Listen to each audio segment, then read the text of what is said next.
En guise d'exercice d'application, je vous propose de travailler un petit peu vos sélections sur ce visuel. Alors, vous avez à disposition l'outil rectangle, qui va évidemment être compatible avec les zones plutôt rectangulaires, l'outil ellipse qui va plutôt fonctionner avec les outils arrondi ou avec les formes arrondies.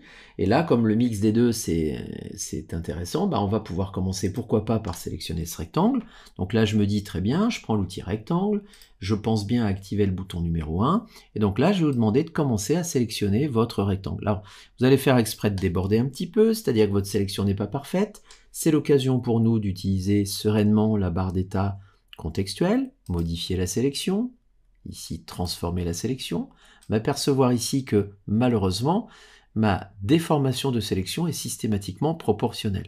Donc c'est là où la touche Shift, la petite majuscule de votre clavier, intervient, puisqu'elle vous permet à ce moment-là de désactiver les proportions et ainsi de pouvoir réagir sur la modification de votre sélection sans être obligé de respecter les proportions.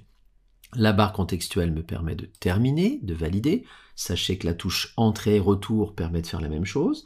Et là, je pourrais tout à fait décider de sélectionner une autre partie ou de modifier cette sélection-là, alors en la remplissant par exemple avec une couleur de fond qui me plaît, et pourquoi pas de mettre ici du jaune à l'intérieur de mon objet. Donc l'objectif, vous l'avez compris, faire du recoloriage en exploitant les outils de sélection. Je désélectionne avec la barre d'état. Je vais m'intéresser au cercle qui est ici. Donc je peux zoomer, déplacer, utiliser cette fois-ci l'outil ellipse. Alors là, c'est un petit peu plus difficile de tomber juste parce qu'évidemment, en partant du coin supérieur gauche, je n'arrive pas à couvrir correctement mon cercle. Donc là, je vous invite encore une fois à modifier votre sélection. Pareil, perdez pas de vue que avec Shift, je vais pouvoir être non proportionnel, ce qui peut m'arranger dans certains cas.